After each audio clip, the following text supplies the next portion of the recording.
Treatment burden for patients undergoing anti-VEGF therapy for DME is high, and innovators are working on new ways to treat those patients. Could a new molecule called KSI-301 increase the interval between treatment periods? I'm Greg Notestein, that's Scott Kriswanis, and this is New Retina Radio from Retina Today and Bryn Mawr Communications. New Retina Radio spoke with Dr. Arshad Khanani about his lecture at this year's AAO annual meeting. He presented his data at the late breaker session. How was DME affected after KSI-301 therapy, and what does the data tell us about the future of DME treatments? Keep it here to learn more.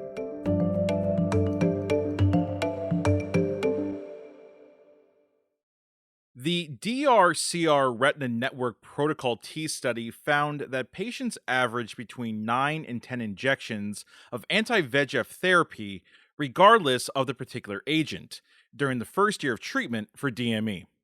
Could the new molecule KSI-301 reduce treatment burden for DME patients while maintaining results that are similar to frequent anti-VEGF therapy? To find out, we invited Dr. Arshad Khanani to share details from his AAO 2020 lecture. Dr. Khanani is the managing partner and the director of clinical research at Sierra Eye Associates in Reno, Nevada. He is also a clinical associate professor at the University of Nevada, Reno School of Medicine. Dr. Khanani, thank you so much for joining us. Thanks, Greg and Scott. It's really a pleasure speaking with both of you about this exciting molecule and the data. And really, in general, very exciting times for our patients with retinal diseases with so many different molecules and delivery systems in the pipeline.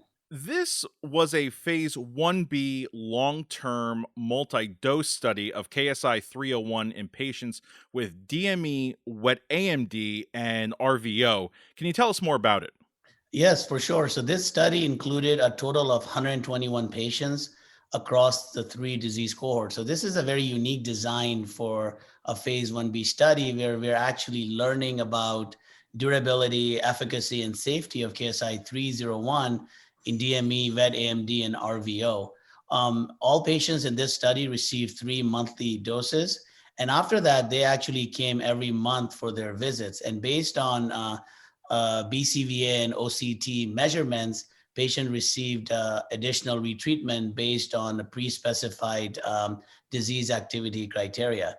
In DME, we are presenting the efficacy of 18 patients who received the 3 monthly doses of KSI-301 and then were followed to week 44.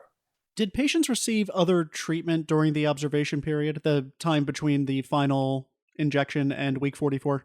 Oh, no. So they were only allowed to receive KSI-301 based on specific disease activity criteria. The other thing to mention here, Scott, is the fact that, most studies will have pre-specified criteria based on OCT and BCVA and exam. But at the end of the day, we are going to make sure that our patients are maximally treated.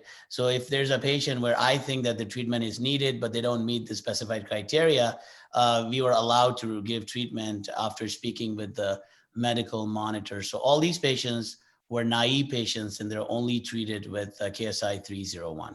What did the data show at week 44? Well, as expected with the anti-VEGF agents, this is the new generation of anti-VEGF agent, KSI-301.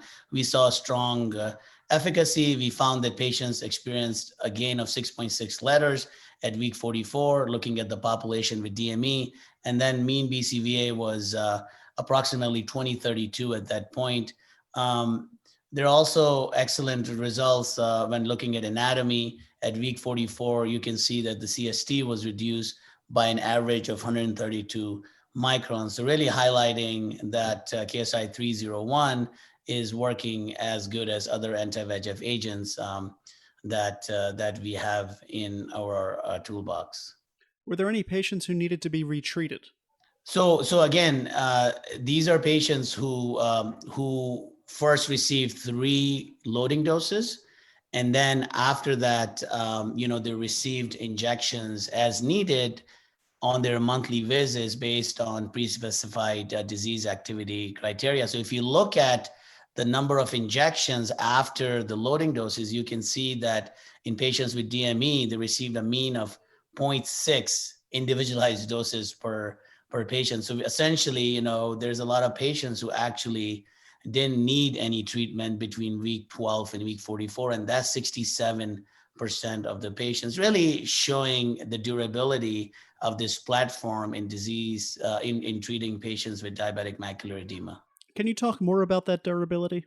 Yeah, of course. So the impressive durability is a result of obviously molecular design, which we will talk later about, I'm sure. But I think looking at the entire DME group, you can see that some of patients have gone 1 year and beyond now of follow-up, and 73% of patients have had a treatment-free interval of at least 6 months before they were needed to be retreated. So again, phase 1b studies are designed to learn about the molecule safety, efficacy, and durability. And I think what we learn, and are still learning because the study is ongoing, is the fact that we have seen very impressive durability in patients with diabetic macular edema when they were treated with KSI-301. KSI-301 is an antibody biopolymer conjugate. What exactly is that?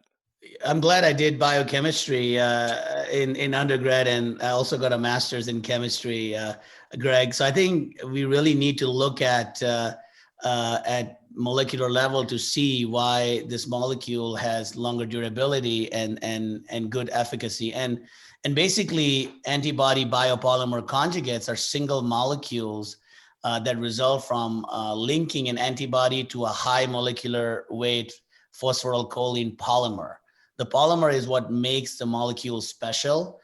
What it does is that it facilitates the access of the molecule to the target tissues and enhances the inhibitory effect of the antibody.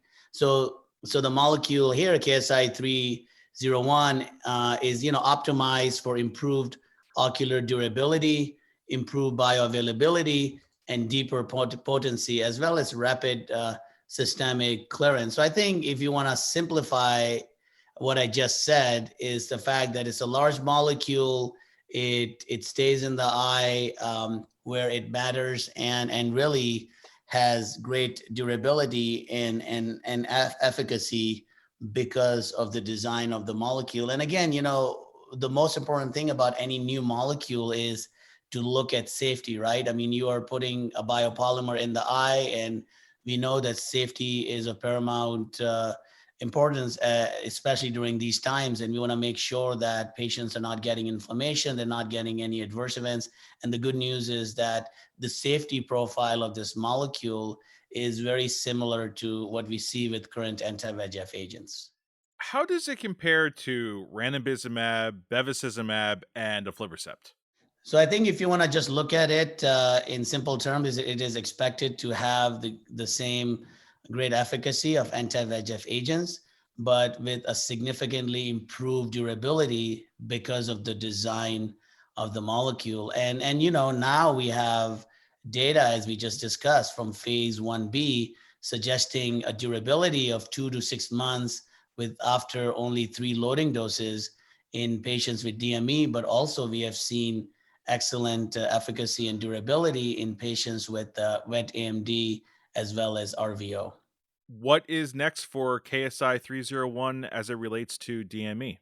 So because of the positive data from 1B, the molecule has moved right into phase 3 programs, the GLEAM and GLIMMER studies, and they have already started to recruit. And just to summarize what's going to happen in terms of treatment in these studies, the active comparator is aflibercept, where patients will receive 5 monthly doses of aflibercept followed by every 8-week dosing. This is per aflibercept label. In the KSI-301 group, patients are dosed in a 6-month flex dosing where they receive only 3 monthly loading doses and then individualized dosing as infrequently as every 24 weeks or 6 months. And the excitement about the program is the fact that, phase 3s have already started to recruit. One thing I want to mention is that the pivotal trial for wet AMD, the DAZZLE study, which started last year, has already finished recruiting in the US. So really showing the fact that the investigators and patients are excited to advance this program so we can have a new molecule in our hands, hopefully if efficacy and safety pans out, so that patients can have less frequent injections. What should we expect with KSI-301 in RVO? So Scott, as I mentioned earlier, the phase 1B data also points to strong efficacy and significant durability in patients with RVO. So that has really moved the program straight into phase 3 trial for RVO, the Beacon study, which is already currently recruiting.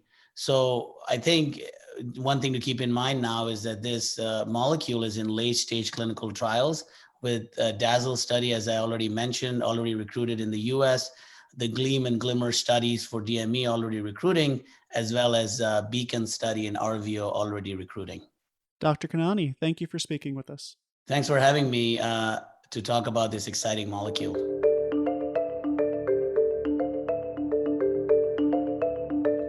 That's all from us for this episode. Thanks for listening. Be sure to subscribe to us on your preferred podcast platform.